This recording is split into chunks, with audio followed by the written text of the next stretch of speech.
When Kate Middleton went to a refugee aid center wearing a headscarf and old clothes, the way the staff treated her was so merciless that Kate's response shook all of England. What happened next left everyone stunned. On a grey December morning in London, an unusual preparation was taking place in one of the secret rooms of Kensington Palace. Kate Middleton looked at herself in the mirror, while costume expert Elena held materials that were completely unsuitable for the royal family. "Your Majesty, this is really very risky," said Elena, holding the worn clothes in her hands. "If you're recognized—" A determined light was shining in Kate's eyes. In recent weeks, the increasing anger and hate speech against refugees in England had deeply hurt her. News in the media, comments on social media, even the attitude of some volunteers at aid organizations made her think. "Elena, sometimes to see people's true faces, you need to step into their position," said Kate, with deep determination in her voice. "This isn't just an experiment. This is testing our society's compassion." After hours of meticulous preparation, the person she saw in the mirror was no longer Kate Middleton. The special makeup on her face made her look 10 years older. The colorful headscarf on her head, the worn coat and old shoes had transformed her into someone completely different. "These clothes were collected from real refugee families," said Elena. "Each one has a story." Kate looked at the fake ID card in her hand. It read, "Amira Hassan, Syria." "If the plan works," said Kate, "this experience could change not just me, but everyone in this country."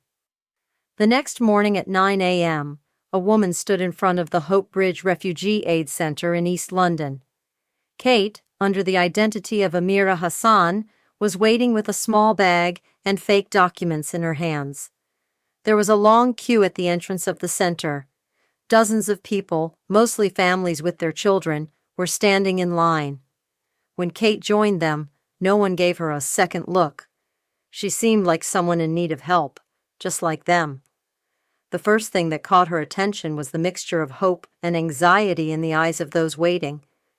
An Afghan mother was trying to stop her baby from crying while rocking it in her arms. An elderly Iraqi man was trying to stand upright, leaning on his cane. "How brave these people are," thought Kate. "They left their homelands, their families behind, and came here." As the hours passed, the queue moved slowly. Kate listened to the conversations around her. She heard words from different languages, but they all had the same common point: hope. At noon, the center staff went on break. Although those waiting in the queue had been there for hours, no one offered them water. When Kate saw that the elderly Iraqi man was in difficulty, she tried to support him. "I'm fine, my daughter," said the man, proudly refusing Kate's help. At 2 p.m. in the afternoon, Kate's turn finally came. The volunteer sitting at the desk across from her, Rebecca Thompson, was a woman in her 40s with cold eyes. "Name?" said Rebecca without looking at Kate. "Amira Hassan," said Kate, making her voice sound shaky. "Where are you from?" "Syria. From Aleppo." Rebecca raised her head and looked at Kate. There was a suspicious expression in her eyes. "How long have you been in England?" 2 years, but in difficult situation?" "Of course, all of you are in difficult situations," said Rebecca in a mocking tone. "What do you want?" Kate's heart ached. This cold attitude was something she had never expected. "Food aid and maybe shelter." Rebecca continued looking at the files. "Are you working?" "Cleaning work, but little, very difficult." "Speak English properly," said Rebecca harshly. "If you're living here, you'll learn the language." Kate's face reddened. This humiliating attitude deeply hurt her. "Do you have an application form with you?" asked Rebecca. "No, I didn't know." Rebecca sighed. "Of course you didn't know. None of you prepare. Get it from that table over there, fill it out, come back." Kate walked heavily to get the form. The other volunteer next to her, a young man named Mark Davies, said to his friend, "How many is this today?" Always the same story: Syria, Afghanistan, Iraq. as if there's nowhere else left in the world. Kate returned after filling out the form and sat next to Rebecca. This time Rebecca began asking more detailed questions. Who do you have in your family? My husband. He disappeared in the war. I'm alone. Do you have proof of this? Said Rebecca with suspicious eyes. Kate was surprised. Proof. Yes, proof. Death certificate, official documents. Otherwise, how will we know you're telling the truth? This question deeply hurt Kate. How merciless it was to ask for proof of a person's pain, their loss. Documents? Confused? Said Kate, trying to hold back her tears. Of course they're confused, said Rebecca.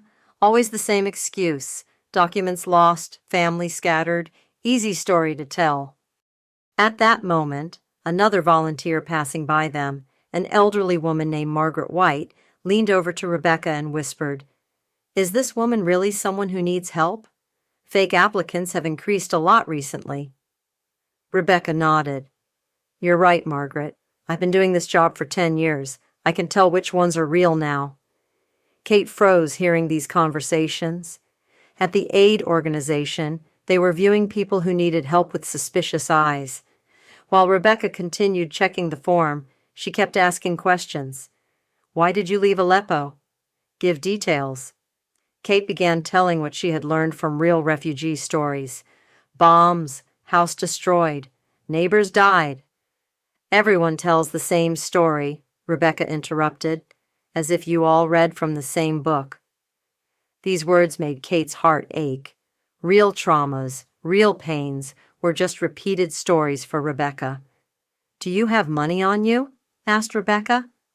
Kate took out a few coins from her bag. Very little.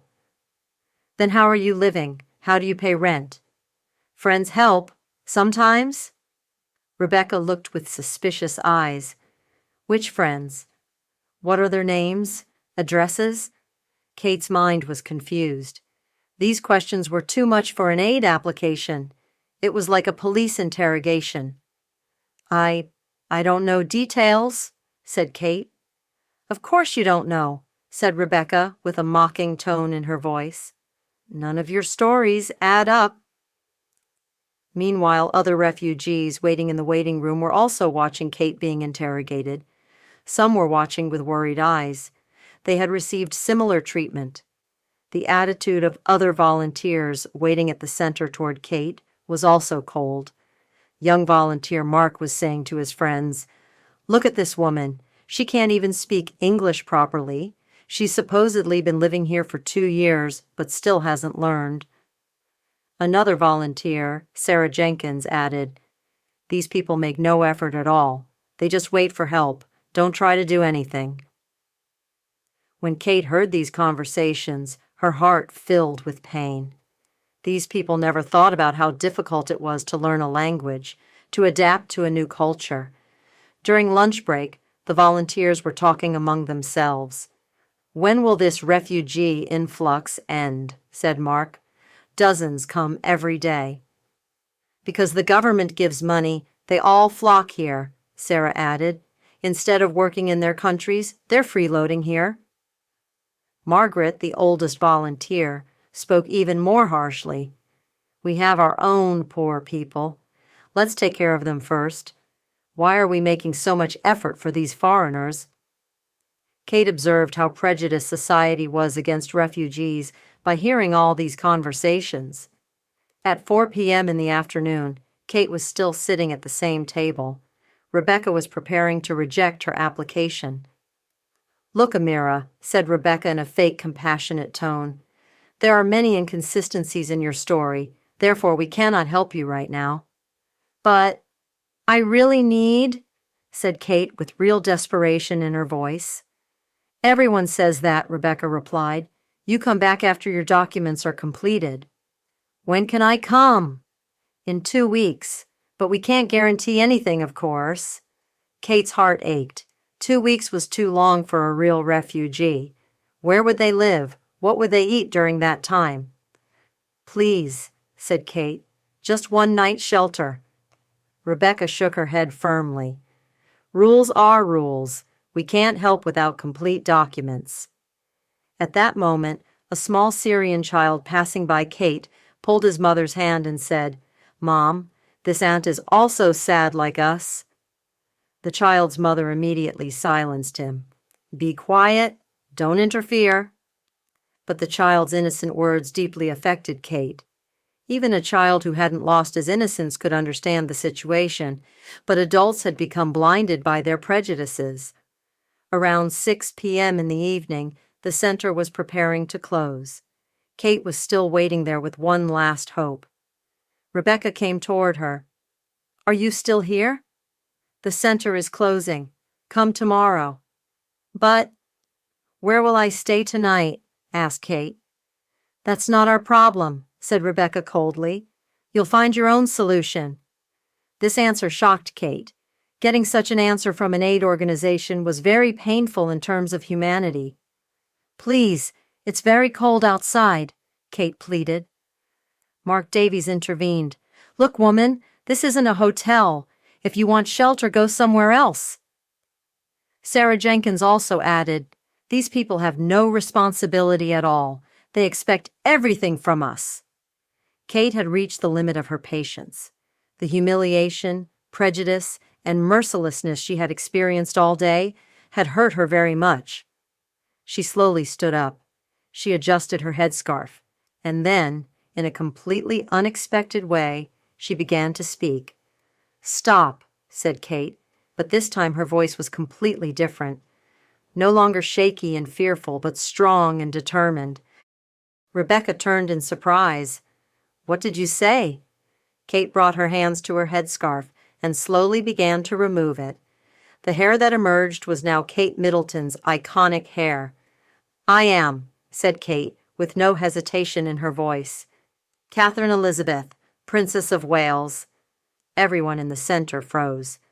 Rebecca's mouth hung open. The files in Mark's hands fell to the floor. Sarah rubbed her eyes and looked again. This isn't possible," stammered Rebecca. Kate took off her coat. The simple but quality blouse she wore underneath now revealed who she was. Her posture, the way she spoke, her gaze. There was no doubt anymore. "Yes, I am Kate Middleton," said Kate, surveying everyone in the center. "And throughout today, I observed how you treat refugees." The center was in complete silence. The volunteers' faces had turned white. The waiting refugees were also watching what was happening in amazement.